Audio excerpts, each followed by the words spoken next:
प्रकाश वैद्युत प्रभाव की परिघटना प्रकाश के किस प्रकृति की पुष्टि करती है। तो इसका उत्तर जो है आपको याद रखेंगे कि जो प्रकाश वैद्युत प्रभाव की जो परिघटना होता है वह कणिका के प्रकृति पर आधारित होती है, कण पर आधारित होती हैं। तो यहाँ पे उसका उत्तर लिख लेंगे। अब यहाँ पर पहला का उत्तर होगा प्रकाश वैद्युत प्रभाव, प्रकाश वैद्युत प्रभाव की परिघटना प्रकाश की अब प्रकाश की कणिका का सिद्धांत आप लोग पढ़े होंगे। तो प्रकाश के कण, यहाँ पे कहा जाएगा कण प्रकृति की पुष्टि करती है, कण प्रकृति की पुष्टि करती है, कण प्रकृति की पुष्टि करती है।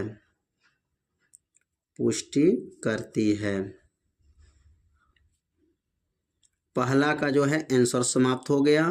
पहला क्वेश्चन क्या था, प्रकाश वैद्युत प्रभाव की परिघटना प्रकाश की किस प्रकृति की पुष्टि करती है। तो प्रकाश वैद्युत प्रभाव की परिघटना प्रकाश के कण प्रकृति की पुष्टि करती है।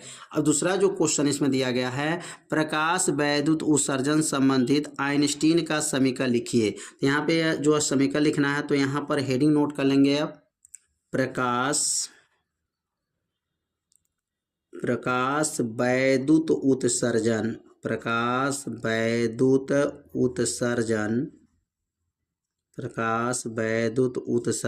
से संबंधित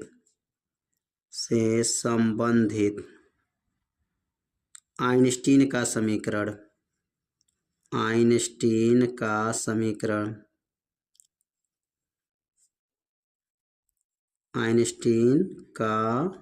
समीकरण। अब क्या समीकरण होता है इसका थोड़ा सा निगमन भी कर लिया जाए कि यहाँ पर समीकरण के बारे में बताया गया है कि प्रकाश वैद्युत उत्सर्जन संबंधित आइंस्टीन का समीकरण क्या होता है। तो आइंस्टीन साहब क्या बताए थे, जो अधिकतम गतिज ऊर्जा होता है ई के बराबर, अधिकतम गतिज ऊर्जा को ई के से प्रदर्शित करते हैं। और यह जो होता है फोटान की ऊर्जा क्या होता है, कहेंगे यहाँ पर फोटान की ऊर्जा, और माइनस क्या होता है लिखेंगे फोटान की ऊर्जा।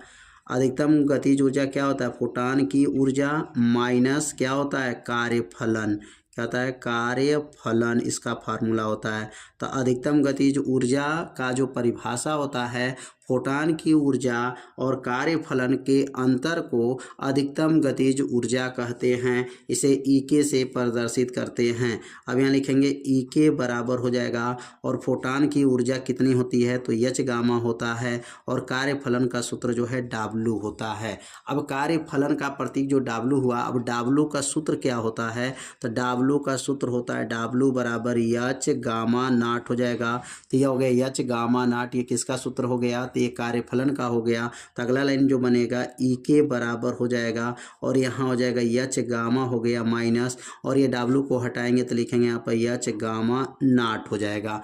अब यहाँ पर जो है एच को कॉमन कर लेंगे तो क्या बनेगा, यहाँ पर ई के बराबर हो जाएगा, और इसमें से एच कॉमन हो जाएगा तो गामा माइनस गामा नाट हो जाएगा। और ई के का सूत्र क्या होता है, तो ई के का नाम है अधिकतम गतिज ऊर्जा, और अधिकतम गतिज ऊर्जा का सूत्र क्या होता है, तो अधिकतम गतिज ऊर्जा का सूत्र होता है 1/2 एम भी का स्क्वायर मैक्सिमम हो जाएगा। गतिज ऊर्जा का सूत्र क्या है, 1/2 एम भी स्क्वायर, मैक्स मतलब यह हो गया अधिकतम है, इसलिए हम मैक्सिमम यहाँ लागू कर देंगे। तो क्या बनेगा 1/2 एम हो जाएगा भी का स्क्वायर मैक्स हो जाएगा, ये अधिकतम गतिज ऊर्जा हो गया बराबर एच गामा माइनस गामा नाट हो जाएगा। यह किसका सूत्र हो गया, तो आइंस्टीन का समीकरण हो गया। कहेंगे यह सूत्र किनका है, तो आइंस्टीन का जो है प्रकाश वैद्युत समीकरण बन गया। तो क्या बना 1/2 एम भी स्क्वायर मैक्स बराबर एच गामा माइनस गामा नाट। कैसे सूत्र का निगमन किए हैं, पहले ई के बराबर फोटान की ऊर्जा माइनस कार्यफलन होता है, फोटान की ऊर्जा एच गामा होता है, और कार्यफलन को W। अब W का सूत्र बदलिए, H गामा नॉट हो गया, इसमें से H कामन ले लिए हैं, गामा माइनस गामा नॉट हो गया, और EK का सूत्र हो गया 1/2 mv² मैक्स बराबर H gamma minus gamma not हो गया। अब इसमें एक और क्वेश्चन दिया गया है कि प्रकाश वैद्युत उत्सर्जन के नियम, तो यहाँ लिखेंगे प्रकाश उत्सर्जन के जो नियम लिखना है। अब नियम को लिखना है तो लिखेंगे यहाँ पर प्रकाश वैद्युत उत्सर्जन का नियम, प्रकाश वैद्युत उत्सर्जन का नियम, प्रकाश वैद्युत उत्सर्जन का नियम, प्रकाश वैद्युत उत्सर्जन का नियम। अब प्रकाश जो है वैद्युत उत्सर्जन के कितने नियम हैं, अब ये नियम को जो है संक्षिप्त में जो है व्याख्या करना है, तो संक्षिप्त में व्याख्या कर देंगे। तो प्रकाश वैद्युत उत्सर्जन के कितने नियम हैं, तो यहाँ पे लिख सकते हैं प्रकाश वैद्युत उत्सर्जन के मुख्य नियम 3 हैं। पहला नियम क्या है, तो पहला नियम लिख लेंगे यहाँ पर। पहला जो नियम होता है आवृत्ति नियम होता है। क्या होता है, आवृत्ति नियम होता है। अब आवृत्ति नियम क्या होते हैं, अब इनके बारे में जो है बताना है कि आवृत्ति नियम पर जो है व्याख्या करना है। तो आवृत्ति नियम क्या है, जब आपतित जो विकिरण की आवृत्ति जो होती है अगर बढ़ती है तो इलेक्ट्रॉन के गतिज ऊर्जा भी क्या होती हैं, बढ़ती हैं। तो यहाँ लिखेंगे जब, लिख लेंगे यहाँ पर जब आपतित माने जब प्रकाश किरण जो आता है, आपतित विकिरण की आवृत्ति, आपतित विकिरण की आवृत्ति बढ़ती है, आवृत्ति क्या होती है, बढ़ती है, तो उत्सर्जित, बढ़ती है तो उत्सर्जित इलेक्ट्रॉन की गतिज ऊर्जा भी बढ़ती है, इलेक्ट्रॉन की गतिज ऊर्जा भी बढ़ती है, गतिज ऊर्जा बढ़ती है। तो आवृत्ति का नियम समझ में आ गया होगा कि आवृत्ति का नियम क्या है। तो यहाँ पर इलेक्ट्रॉन की जो अधिकतम गतिज ऊर्जा है कब बढ़ेगा, जब आपतित विकिरण की आवृत्ति बढ़ती है। आवृत्ति का नियम मतलब आवृत्ति बढ़ती है तो उत्सर्जित इलेक्ट्रॉन की गतिज ऊर्जा भी बढ़ती है। तो पहला नियम समाप्त हो गया। अब दूसरा नियम क्या है, तीव्रता नियम। क्या है, लिखेंगे यहाँ पर तीव्रता नियम। अब लिख लेंगे यहाँ पर तीव्रता नियम।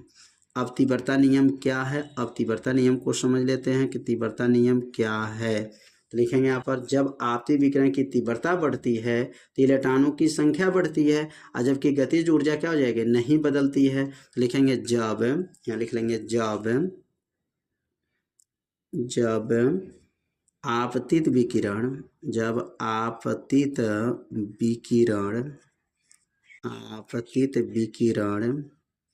की तीव्रता, आपतित विकिरण की तीव्रता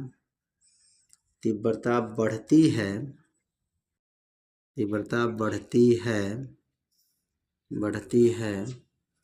तो उत्सर्जित, कहेंगे यहाँ पर तो उत्सर्जित बढ़ती है तो उत्सर्जित इलेक्ट्रॉनों की संख्या बढ़ती है, उत्सर्जित इलेक्ट्रॉनों की संख्या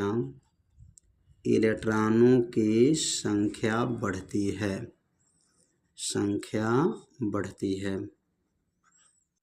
तो ये दो जो है प्रकाश वैद्युत उत्सर्जन का नियम जो है आप लोगों को अच्छे से समझ में आ गया होगा। पहला क्या बताया गया है, आवृत्ति नियम, जब आपतित विकिरण की आवृत्ति बढ़ती है तो उत्सर्जित जो है इलेक्ट्रॉन की गतिज ऊर्जा बढ़ती है, जब आपतित विकिरण की तीव्रता बढ़ती है तो उत्सर्जित इलेक्ट्रॉनों की संख्या भी बढ़ती है। अब यहाँ पर जो है अगला जो है समय अंतराल का नियम, यहाँ लिख सकते हैं, तीसरा लिख सकते हैं समय अंतराल का नियम। क्या रहेगा यहाँ पर, समय अंतराल का नियम, समय अंतराल का नियम। अब समय अंतराल का नियम क्या है, अब इसके बारे में समझ लेते हैं। समय अंतराल का नियम क्या है, जैसे ही प्रकाश की सतह पर गिरता है, जैसे ही प्रकाश धातु के सतह पर गिरता है तो इलेक्ट्रॉन तुरंत क्या हो जाते हैं, उत्सर्जित हो जाते हैं। लिखेंगे यहाँ पर जैसे ही प्रकाश धातु की सतह पर धातु की सतह पर गिरता है, धातु के सतह पर क्या होता है, गिरता है, धातु के सतह पर गिरता है, तो इलेक्ट्रॉन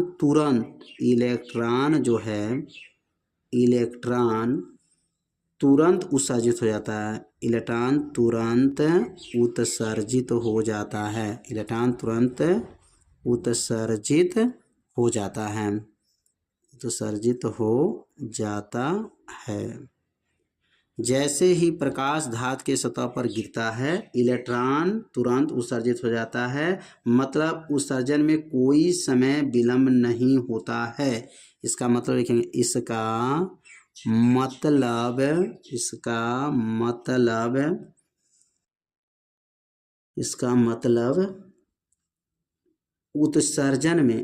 मतलब उत्सर्जन में कोई समय विलंब नहीं है, उत्सर्जन में कोई समय विलंब नहीं है, कोई समय विलंब नहीं